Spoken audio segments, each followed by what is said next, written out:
എല്ലാവർക്കും നമ്മുടെ ഒരു പുതിയ വീഡിയോയിലോട്ട് സ്വാഗതം. അപ്പോൾ ഇന്നത്തെ നമ്മുടെ റെസിപ്പി എന്ന് പറയുന്നത് ഒരു കപ്പ് പാലുണ്ടെന്നുണ്ടെങ്കിൽ നമുക്ക് നിമിഷം നേരം കൊണ്ട് റെഡിയാക്കി എടുക്കാൻ പറ്റും. ഒരു അടിപൊളി നിങ്ങൾ ഇന്ന് വരെ കഴിക്കാത്ത ഒരു സ്വീറ്റാണ് കേട്ടോ. നല്ല ടേസ്റ്റാണ് ഇത് കഴിക്കാൻ വേണ്ടിയിട്ട്. അപ്പോൾ തയ്യാറാക്കി നോക്കുക, കണ്ടു നോക്കിയിട്ട് തയ്യാറാക്കി നോക്കുക. പിന്നെ തയ്യാറാക്കി നോക്കുന്ന സമയത്ത് നിങ്ങൾ മറക്കാതെ തന്നെ ഫീഡ്ബാക്ക് അറിയിക്കുക കേട്ടോ. പിന്നെ ഈ ഒരു പുഡിങ് ഇഷ്ടപ്പെട്ടവർ വേഗം തന്നെ വീഡിയോ ഒന്ന് ലൈക്ക് ചെയ്തേക്കണേ. പിന്നെ ചാനലിലെ വീഡിയോസൊക്കെ ആദ്യമായിട്ട് ആരെങ്കിലും കാണുകയാണെന്നുണ്ടെങ്കിൽ തൊട്ട് താഴെയുള്ള റെഡ് കളറിലെ സബ്സ്ക്രൈബ് ബട്ടണും കൂടി ഒന്ന് പ്രസ് ചെയ്ത് കൂട്ടത്തിലുള്ള കുഞ്ഞ് ബെല്ലൈക്കനും കൂടി ഇനേബിൾ ചെയ്ത് ഓൾന്ന് തന്നെ ക്ലിക്ക് ചെയ്യുക കേട്ടോ. അപ്പോൾ നമുക്ക് വേഗം തന്നെ ഈ ഒരു കപ്പ് പാൽ വെച്ചിട്ടുള്ള ഈ ഒരു എളുപ്പത്തിലുള്ള പുഡിങ്, നല്ല യമ്മി ആയിട്ടുള്ള നല്ല ക്രീമി ആയിട്ടുള്ള ഈ ഒരു പുഡിങ് എങ്ങനെ തയ്യാറാക്കുന്നതെന്ന് ഒന്ന് കണ്ടു നോക്കാം. അപ്പോൾ ഇതിനായിട്ട് നമുക്ക് ആദ്യം തന്നെ വേണ്ടത് 1/2 കപ്പ് അളവിൽ ഡെസിക്കേറ്റഡ് കോക്കനട്ടാണ് കേട്ടോ.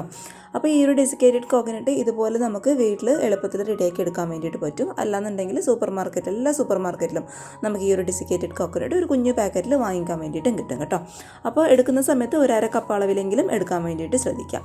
അപ്പോൾ ഡെസിക്കേറ്റഡ് കോക്കനട്ട് നമുക്ക് എളുപ്പത്തിൽ വീട്ടിൽ എങ്ങനെ റെഡിയാക്കുന്നത് വെച്ചാൽ മിക്കവർക്കും അറിയുന്നത് തന്നെയായിരിക്കും. എന്നാൽ അറിയാത്തവർക്ക് വേണ്ടിയിട്ട് നമ്മൾ ആ തേങ്ങയുടെ ആ ഒരു ബ്രൗൺ കളർ ഭാഗം വരുന്നത് അത് ജസ്റ്റ് ഒന്ന് പീൽ ചെയ്ത് കളയുക. കത്തി വെച്ചിട്ടോ അല്ലാന്നുണ്ടെങ്കിൽ പീലർ വെച്ചിട്ട് നന്നായിട്ടൊന്ന് പീൽ ചെയ്ത് കളയുക. എന്നിട്ട് ചെറിയ ചെറിയ പീസാക്കിയിട്ട് അത് മിക്സിയുടെ ജാറിലിട്ടിട്ട് ഇത് ഈ ഒരു വലുപ്പത്തിൽ ഒന്ന് പൊടിച്ചിട്ടെടുക്കുക കേട്ടോ. എന്നിട്ട് ആ ഒരു ഫ്രൈ പാനിലിട്ടിട്ട് ഒരു ലോ ഫ്ലെയിമിൽ വെച്ചിട്ട് നന്നായിട്ടൊന്ന് ചൂടാക്കി എടുക്കുന്ന സമയത്ത് ഈ ഒരു തേങ്ങയുടെ കളറ് മാറിപ്പോകാതിരിക്കാൻ വേണ്ടിയിട്ട് പ്രത്യേകം ഒന്ന് ശ്രദ്ധിക്കുക കേട്ടോ. ആ ഒരു തേങ്ങാപ്പാലൊക്കെ വറ്റി ഈ ഒരു പരുവത്തിലാകുന്നത്, അതായത് നന്നായിട്ട് ഡ്രൈ ആകുന്ന സമയത്ത് പതുക്കെ തീ അങ്ങോട്ട് ഓഫ് ചെയ്ത് ആ ഒരു പാനിൽ നിന്ന് അങ്ങോട്ട് എടുത്ത് മാറ്റി കൊടുക്കാം. അപ്പോൾ ഇത്രയേ ഉള്ളൂ. ഹോം മെയ്ഡ് ആയിട്ടുള്ള ഡെസിക്കേറ്റഡ് കോക്കനട്ട് നമുക്ക് എളുപ്പത്തിൽ റെഡിയാക്കി എടുക്കാൻ വേണ്ടിയിട്ട് പറ്റും കേട്ടോ. അപ്പോൾ ഇത് 1/2 കപ്പ് അളവിൽ ഡെസിക്കേറ്റഡ് കോക്കനട്ട് ഞാനിവിടെ എടുത്തിട്ടുണ്ട്. അപ്പോൾ ഇതുപോലുള്ളൊരു കേക്ക് ടിന്നിലാണ് നമ്മൾ ഈ ഒരു റെസിപ്പി റെഡിയാക്കി എടുക്കാൻ വേണ്ടിയിട്ട് പോകുന്നത്. അപ്പോൾ ഇതുപോലുള്ളൊരു കേക്ക് ടിൻ എടുക്കുക. അതിലോട്ട് കുറച്ച് ഓയിലൊന്ന് ഗ്രീസ് ചെയ്ത് കൊടുക്കുക കേട്ടോ. ഓയിലിൻ്റെ അളവ് എന്ന് പറയുന്നത് കൂടി പോകണ്ട, ജസ്റ്റ് ആ ഒരു പുഡിങ് ഒന്ന് വിട്ട് കിട്ടാൻ വേണ്ടിയിട്ടുള്ള ആ ഒരു ഓയിൽ മാത്രം. ആ ഒരു സൈഡിലും ഈ ഒരു ടിന്നിൻ്റെ അടിഭാഗത്തായിട്ട് കുറച്ച് ഓയിൽ നമുക്ക് ഇതുപോലെ ഒന്ന് ഗ്രീസ് ചെയ്തിട്ട് കൊടുക്കാം. ഇനി കുറച്ച് ഡെസിക്കേറ്റഡ് കോക്കനട്ട് ഈ ഒരു പാത്രത്തിൻ്റെ അടിഭാഗത്തായിട്ട് നമുക്ക് ഇതുപോലെ അങ്ങോട്ട് വെതറി കൊടുക്കാം കേട്ടോ. പാത്രത്തിൻ്റെ എല്ലാ ഭാഗത്തും ഒരേപോലെ എത്തുന്ന രീതിയിൽ വേണം നമ്മളിത് വെതറി കൊടുക്കാൻ വേണ്ടിയിട്ട്. ഒരു ഭാഗം പോലും ഒഴിഞ്ഞു പോകാൻ പാടില്ല കേട്ടോ. എല്ലാ ഭാഗത്തും ഒരേ രീതിയിൽ നന്നായിട്ട് ഇതുപോലെ അങ്ങോട്ട് വെതറി കൊടുക്കാം. എന്നിട്ട് ഈ ഒരു പാത്രം നമുക്കങ്ങ് മാറ്റി വയ്ക്കാം. ഇനി ഇതേ മറ്റൊരു പാത്രത്തിൽ ഒരു 2 ടീസ്പൂൺ അളവിൽ പാൽപ്പൊടി, അതായത് മിൽക്ക് പൗഡർ നമുക്ക് എടുക്കാം കേട്ടോ. പാൽപ്പൊടി എന്ന് പറയുന്നത് നിർബന്ധമുള്ള കാര്യമൊന്നുമില്ല, കയ്യിലുണ്ടെന്നുണ്ടെങ്കിൽ എടുക്കുക. എടുത്തെന്ന് കഴിഞ്ഞാൽ ഈ ഒരു സ്വീറ്റിന് നല്ലൊരു ടേസ്റ്റ് ആയിരിക്കും. അതേപോലെ ഒരു 2.5 ടീസ്പൂൺ അളവിൽ കോൺഫ്ലോറാണ് നമ്മളിതിലോട്ട് ചേർത്ത് കൊടുക്കാൻ വേണ്ടിയിട്ട് പോകുന്നത്. കോൺഫ്ലോർ മസ്റ്റായിട്ട് എടുക്കേണ്ട കാര്യമാണ് കേട്ടോ. കാരണം നമുക്ക് പാല് സെറ്റായി കിട്ടാൻ വേണ്ടിയിട്ടാണ് കോൺഫ്ലോർ നമ്മൾ 2.5 ടീസ്പൂൺ അളവിൽ ഇതിലോട്ട് ചേർത്ത് കൊടുക്കുന്നത്. എന്നിട്ട് ഒരു 1/4 കപ്പോളം വരുന്ന ഇളം ചൂടുള്ള പാൽ ഒഴിച്ചിട്ട് നന്നായിട്ടൊന്നും അങ്ങോട്ട് മിക്സ് ചെയ്ത് കൊടുക്കാം. ആ ഒരു കോൺഫ്ലോറിൻ്റെയും നമ്മൾ ചേർത്ത് കൊടുത്തിട്ടുള്ള ആ ഒരു പാൽപ്പൊടിയുടെയും കട്ടകളൊന്നും കെട്ടാതെ നന്നായിട്ട് നല്ല സ്മൂത്തായിട്ട് അങ്ങോട്ട് ഇതുപോലെ അങ്ങ് മിക്സ് ചെയ്ത് കൊടുക്കാം. ഇനി ഇതേ മറ്റൊരു പാനിൽ 250 ml കപ്പിൽ 1 കപ്പോളം വരുന്ന പാല് നമുക്ക് ഒഴിച്ചു കൊടുക്കാം. അപ്പോൾ പാലെന്ന് പറയുമ്പോൾ ഈ ഒരു ഡെസേർട്ടിനൊക്കെ അല്ലെന്നുണ്ടെങ്കിൽ ഈ ഒരു പുഡിങ്ങിനൊക്കെ നല്ല കട്ടിയുള്ള പാലെടുക്കാൻ വേണ്ടിയിട്ട് ശ്രദ്ധിക്കുക. വെള്ളമൊന്നും ഒഴിക്കുന്ന പാലെടുക്കാൻ പാടില്ല കേട്ടോ. നല്ല കട്ടിയുള്ള ഫുൾ ഫാറ്റ് മിൽക്ക് എടുക്കാൻ വേണ്ടിയിട്ട് പ്രത്യേകം ഒന്ന് ശ്രദ്ധിച്ചേക്കണേ. അതേപോലെ ഒരു 1/4 കപ്പ് അളവിൽ പഞ്ചസാരയും കൂടി നമുക്ക് ചേർത്ത് കൊടുക്കാം. എന്നിട്ട് നന്നായിട്ട് ഇതുപോലെ ഒരു വിസ്കോ അല്ലാന്നുണ്ടെങ്കിൽ ഫോർക്കോ സ്പൂണോ വെച്ചിട്ട് നന്നായിട്ട് ഇതുപോലെ ഒന്ന് മിക്സ് ചെയ്ത് കൊടുക്കുക. ആ ഒരു പഞ്ചസാര നമ്മുടെ പാലിൽ നന്നായിട്ട് അങ്ങോട്ട് അലിഞ്ഞ് ചേരട്ടെ കേട്ടോ. ഇനി ഇത് നേരെ സ്റ്റൗവിൽ വെച്ചിട്ട് നമുക്കൊന്ന് തിളപ്പിച്ചെടുക്കാം കേട്ടോ. ഈ ഒരു പാൽ അത്യാവശ്യം നന്നായിട്ടൊന്ന് തിളച്ചതേ ഇതുപോലെ വരുന്ന സമയത്ത് നമ്മൾ നേരത്തെ മിക്സ് ചെയ്ത് വെച്ചിട്ടുള്ള ആ ഒരു പാൽപ്പൊടിയുടെയും നമ്മുടെ ആ ഒരു കോൺഫ്ലോറിൻ്റെയും പാലിൻ്റെയും മിക്സ് നമുക്കിതിലോട്ട് അങ്ങോട്ട് ഒഴിച്ചു കൊടുക്കാം. ഇനി തീ എന്ന് പറയുന്നത് ഏറ്റവും ലോ ഫ്ലെയിമിലോട്ട് മാറ്റുക. എന്നിട്ട് കണ്ടിന്യൂസ് ആയിട്ട് ഇളക്കി കൊടുത്തുകൊണ്ടേ ഇരിക്കുക കേട്ടോ. ഇത് ഇളക്കി കൊടുത്തില്ല എന്നുണ്ടെങ്കിൽ പെട്ടെന്ന് അങ്ങോട്ട് കട്ട പിടിച്ച് പോകാനും അത് പെട്ടെന്ന് അങ്ങോട്ട് കുറുകി പോകാനുള്ള ചാൻസ് ഉണ്ട്. പെട്ടെന്ന് കുറുകി കഴിഞ്ഞാൽ നല്ലത് തന്നെയാണ്. പക്ഷേ ആ ഒരു കോൺഫ്ലോറിൻ്റെ പച്ച ടേസ്റ്റൊക്കെ കംപ്ലീറ്റ് ആയിട്ട് മാറണമെന്നുണ്ടെങ്കിൽ ഒരു ലോ ഫ്ലെയിമിൽ വെച്ചിട്ട് പതുക്കെ ഒന്ന് കുറുക്കിയെടുക്കുക. അപ്പോഴായിരിക്കും ആ ഒരു ഡെസേർട്ടിന് കറക്റ്റ് ഒരു ടേസ്റ്റ് ഉണ്ടാവും. അതുകൊണ്ടാണ് ലോ ഫ്ലെയിമിൽ വെച്ചിട്ട് പതുക്കെ അങ്ങോട്ട് കുറുക്കിയെടുക്കാൻ വേണ്ടിയിട്ട് പറയുന്നത്. ഇനി അവസാനമായിട്ട് ഇതിലോട്ട് ഒരു 1/4 ടീസ്പൂൺ അളവിൽ വാനില എസൻസും കൂടി നമുക്ക് ചേർത്ത് കൊടുക്കാം കേട്ടോ. കയ്യിലുണ്ടെന്നുണ്ടെങ്കിൽ ചേർത്ത് കൊടുക്കുക. ഇനി ചേർത്തില്ലെങ്കിലും കുഴപ്പമൊന്നുമില്ല. ചേർത്തെന്ന് കഴിഞ്ഞാൽ നല്ലൊരു ടേസ്റ്റ് ആയിരിക്കും കേട്ടോ. അപ്പോൾ ഇത് കറക്റ്റ് ഈ ഒരു പരുവത്തിലെത്തുന്ന സമയത്ത് നമുക്ക് സ്റ്റൗ പതുക്കെ അങ്ങോട്ട് ഓഫ് ചെയ്തെടുക്കാം. കറക്റ്റ് ഈ ഒരു പരുവം കേട്ടോ. ഇനി ഈ ഒരു പാലിൻ്റെ മിക്സ് ചൂടോടുകൂടി തന്നെ നമ്മൾ നേരത്തെ ഡെസിക്കേറ്റഡ് കോക്കനട്ടൊക്കെ ഇട്ട് വെച്ച് ആ ഒരു സെറ്റ് ചെയ്യാൻ വെച്ചിട്ടുള്ള ആ ഒരു പാത്രത്തിലോട്ട് മാറ്റി കൊടുക്കുക കേട്ടോ. ആ ഒരു പാത്രത്തിൻ്റെ എല്ലാ ഭാഗത്തും എത്തുന്ന രീതിയിൽ ഇതേപോലെ അങ്ങോട്ട് ഒഴിച്ചു കൊടുക്കുക. ചൂടോടുകൂടി തന്നെ ഒഴിക്കാൻ വേണ്ടിയിട്ട് പ്രത്യേകം ഒന്ന് ശ്രദ്ധിച്ചേക്കണേ. ഇനി ഇതൊരു 30 മിനിറ്റ് അല്ലാന്നുണ്ടെങ്കിൽ ഒരു അരമണിക്കൂർ സെറ്റ് ചെയ്യാൻ വേണ്ടിയിട്ട് ഫ്രിഡ്ജിലൊന്നും വെക്കേണ്ട ആവശ്യമില്ല, പുറത്ത് തന്നെ വെച്ചാൽ മതി. നന്നായിട്ട് ഇത് നിങ്ങളുടെ ഈ ഒരു ചൂടൊക്കെ മാറി നന്നായിട്ടൊന്ന് സെറ്റ് ആയിക്കോട്ടെ.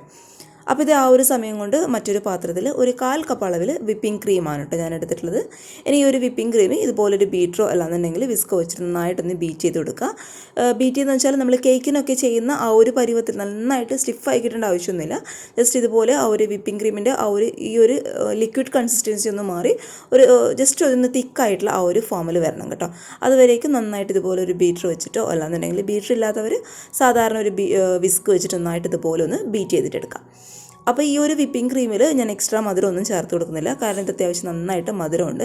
ഇനി മധുരമില്ലാത്ത വിപ്പിംഗ് ക്രീമാണ് നിങ്ങൾ എടുക്കുന്നതെങ്കിൽ മധുരം ചേർത്ത് കൊടുക്കുക കേട്ടോ. പിന്നെ കാണാനായിട്ടൊരു ഭംഗിക്ക് വേണ്ടിയിട്ട് ഒരല്പം ഫുഡ് കളറും കൂടി ഞാൻ ചേർത്ത് കൊടുത്തിട്ടുണ്ട്. ഫുഡ് കളർ എന്ന് പറയുന്നത് തീർത്തും ഓപ്ഷണലാണ്. ഒരു റെഡ് ഫുഡ് കളറൊക്കെ ചേർത്ത് കൊടുത്തെന്ന് കഴിഞ്ഞാൽ കാണാനായിട്ടൊരു ഭംഗിയായിരിക്കും. ഇനി വീട്ടിലൊക്കെ ഉണ്ടാക്കുന്നവരാണെന്നുണ്ടെങ്കിൽ ഫുഡ് കളർ ചേർത്ത് കൊടുക്കേണ്ട ആവശ്യമൊന്നുമില്ല കേട്ടോ. എന്നിട്ട് നന്നായിട്ട് ഇതൊന്നും കൂടി നമുക്കൊന്ന് ആ ഒരു കളറൊന്ന് മിക്സ് ആവുന്ന രീതിയിലൊന്ന് ബീറ്റ് ചെയ്തിട്ടെടുക്കാം. അപ്പോൾ ഇത് നമ്മുടെ ക്രീം ഇവിടെ നന്നായിട്ട് ബീറ്റായിട്ട് വന്നിട്ടുണ്ട്. ഒരു ലൈറ്റ് റോസായിട്ട് ആ ഒരു കളറായിട്ട് വന്നിട്ടുണ്ട് കേട്ടോ. ഈ ഒരു കറക്റ്റ് ഇത് ഈ ഒരു ഫോമിലായിട്ട് വരണം. ഒരുപാട് അങ്ങോട്ട് തിക്കായി പോകണ്ട. കറക്റ്റ് ഇത് ഈ ഒരു കൺസിസ്റ്റൻസി കേട്ടോ. ഇത് ഈ ഒരു പരുവത്തിലേക്ക് ഇടണം.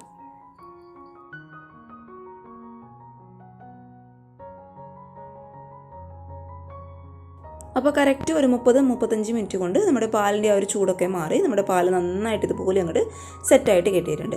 ഇനി നമ്മൾ നേരത്തെ ബീറ്റ് ചെയ്ത് വെച്ചിട്ടുള്ള ആ ഒരു വിപ്പിംഗ് ക്രീം ഇതുപോലെ ഒരു പൈപ്പിംഗ് ബാഗിലോട്ട് നമുക്ക് മാറ്റി കൊടുക്കാം. അതിനുശേഷം ഈ ഒരു പാലിൻ്റെ മുകളിലോട്ടായിട്ട് ഇതുപോലെ അങ്ങോട്ട് അപ്ലൈ ചെയ്ത് കൊടുക്കാം കേട്ടോ. ഇതുപോലെ നന്നായിട്ട് അങ്ങോട്ട് തേച്ച് കൊടുക്കുക. ആ ഒരു ടിന്നിൻ്റെ ആ ഒരു പാത്രത്തിൻ്റെ എല്ലാ ഭാഗത്തും നമ്മൾ നേരത്തെയൊക്കെ ചെയ്ത പോലെ ആ ഒരു പാത്രത്തിൻ്റെ എല്ലാ ഭാഗത്തും ഒരുപോലെ എത്തുന്ന രീതിയിൽ നന്നായിട്ട് പാത്രം കവർ ആവുന്ന രീതിയിൽ വേണം നമ്മളിത് തേച്ച് കൊടുക്കാൻ വേണ്ടിയിട്ട്. ഇനി ഇതുപോലുള്ളൊരു കാർഡ് ഉണ്ടെന്നുണ്ടെങ്കിൽ കാർഡ് വെച്ചിട്ട് ഈ ഒരു ക്രീം നന്നായിട്ട് അങ്ങോട്ട് ലെവൽ ചെയ്ത് കൊടുക്കുക. ഇനി പാലറ്റ് നൈഫ് കയ്യിലുള്ളവർ പാലറ്റ് നൈഫ് വെച്ചിട്ട് നന്നായിട്ട് ഇതുപോലെ ക്രീം അങ്ങോട്ട് ലെവൽ ചെയ്തിട്ട് കൊടുക്കുക.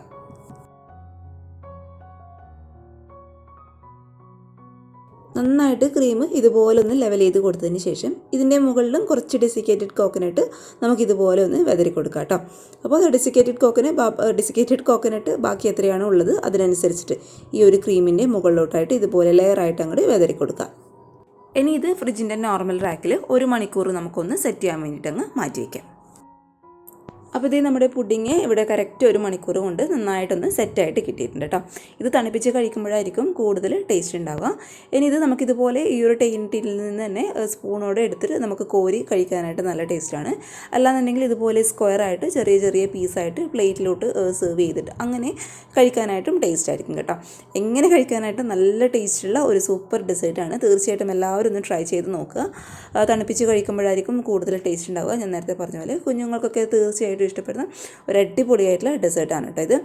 ആ ഒരു ഡെസിക്കേറ്റഡ് കോക്കനട്ടിൻ്റെയും ആ ഒരു വിപ്പിംഗ് ക്രീമിൻ്റെയും നമ്മുടെ പാലിൻ്റെയും ആ ഒരു മൊത്തത്തിൽ വരുന്ന ആ ഒരു കോമ്പിനേഷനുള്ള സൂപ്പർ ടേസ്റ്റുള്ള ഒരു അടിപൊളി ഡെസേർട്ട് തന്നെയാണ്. നിങ്ങൾ ഒരിക്കലെങ്കിലും ഒന്ന് ട്രൈ ചെയ്ത് നോക്കുക. ട്രൈ ചെയ്ത് നോക്കിയിട്ട് അഭിപ്രായങ്ങൾ അറിയിക്കുക കേട്ടോ. ഈ ഒരു റെസിപ്പി ഇഷ്ടപ്പെട്ടാൽ തീർച്ചയായിട്ടും ഒന്ന് ട്രൈ ചെയ്ത് നോക്കണേ. ട്രൈ ചെയ്ത് നോക്കുന്ന സമയത്ത് നിങ്ങളുടെ അഭിപ്രായങ്ങൾ മറക്കാതെ വന്ന് കമൻറ്റ് ബോക്സിൽ അറിയിക്കുക കേട്ടോ. നമ്മുടെ ഈ ഒരു വീഡിയോ ഇഷ്ടപ്പെട്ടാൽ ലൈക്ക് ചെയ്യേണ്ട കാര്യവും മറന്നു പോകരുത്.